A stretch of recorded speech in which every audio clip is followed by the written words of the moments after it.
Pulse School on RealAgriculture.com is brought to you by BASF.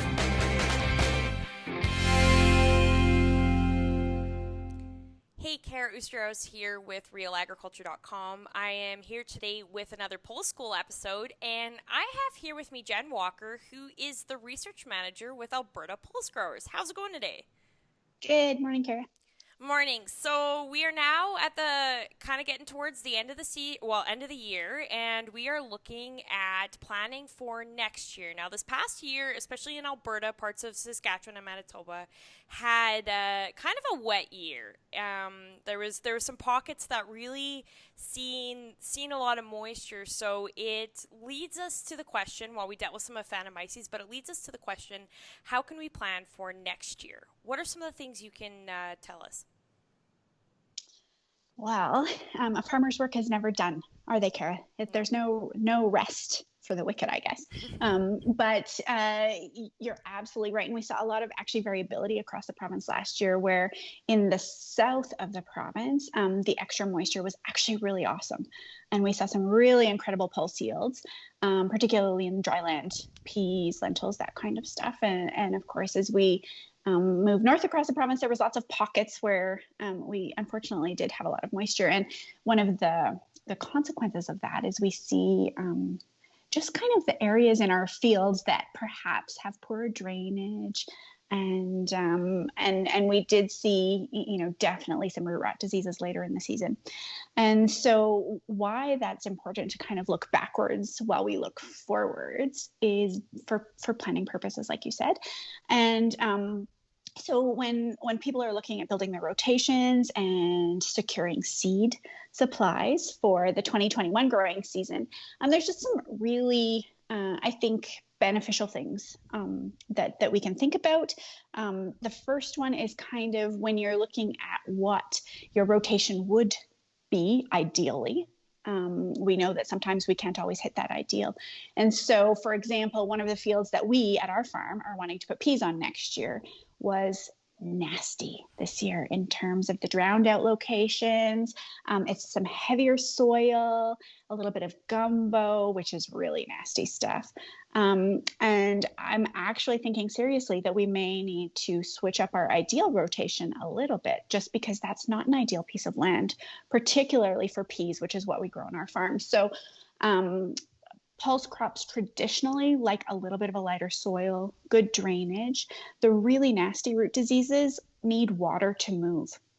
And they remain in the soil for a really long time. So aphanomyces has a super amazing spore, and it's really, really good at living for a really long time. And so one of the things that we're learning through all of the good research that's happening, headed mostly by Shanna Chatterton out of Ag Canada at Lethbridge, in consort with other scientists in Saskatchewan and Manitoba, is that these oospores, they do live a really, really long time. And so kind of the idea with any disease management is you don't want to feed that enemy. I like to call them, don't feed the enemy. So if we can extend some of those rotations, and so say not put peas on that piece of land because it is a bit of a higher risk, and then either look at putting in alternative pulse crops, so faba beans, chickpeas, soybeans, depending on the area of the province that you live in. Those are potential alternatives. You're still looking to kind of maintain that pulse in your rotation.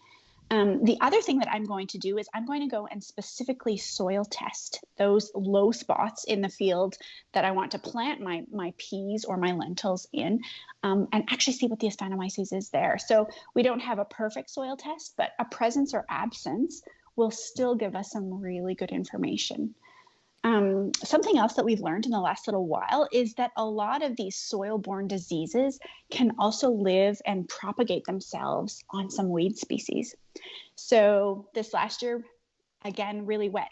The chickweed was nasty in some fields underneath the canopy. When you're driving the combine, you can see them growing there. And aphanomyces spores can actually live on some of those chickweed, stinkweed, shepherd's purse, those kind of things.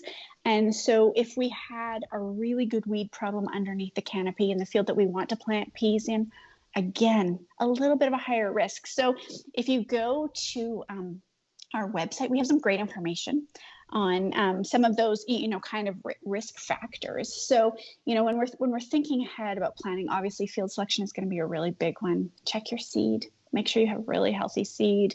We're finding a little bit of information about, nutrition and making sure that we have healthy plants that can withstand that. So, I think things are becoming more complicated, but we can still have some good successes with pulse crops. I know that some people are a little bit worried that, we can't ever grow peas again, but it's just a little bit of careful planning. Know your land, scout your fields, those kind of things. And how does variety selection play into this?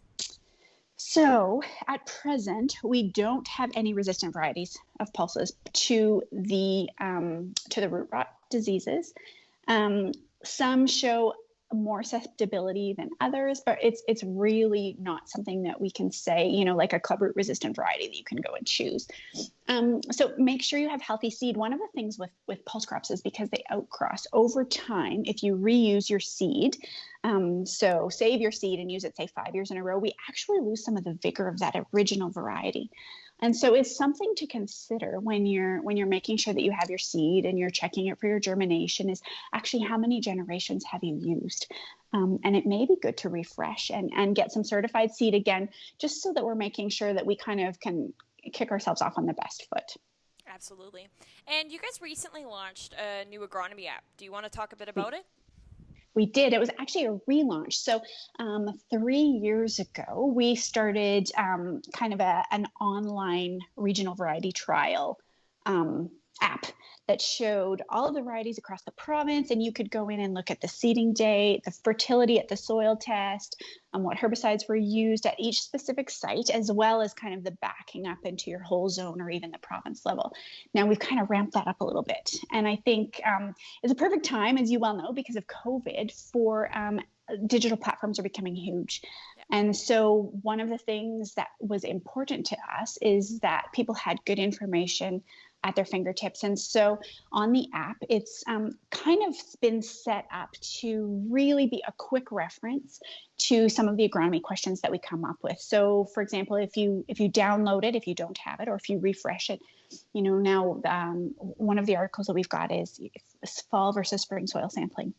You can still get all your good variety information there at the provincial level, at the regional level, as well as at the closest variety or regional site to you. There's also this really crazy thing called Ask an Expert, and my picture will be beside it, which doesn't mean I'm the expert. It means that I know a lot of people who are experts. And so a really just quick opportunity, hey, I'm out in my field, shoot us a message and we can get back to you and answer that very specific question. So it's kind of like having an agronomist in your pocket. So we're hopeful that it will be a really good support tool. We encourage people to download it and to give us feedback on it. What's missing? What do you like? What do you not like? Absolutely. Okay. Is there anything else you'd like to add? No, I just think thanks for doing this and for making sure and being just a really positive voice in agriculture. And I know we've come through some really challenging seasons, but there really is a larger group and we're in this together. And my job at Alberta Pulse and our director's job is really to just be supportive of the whole system. So thank you very much, Jen. You as well.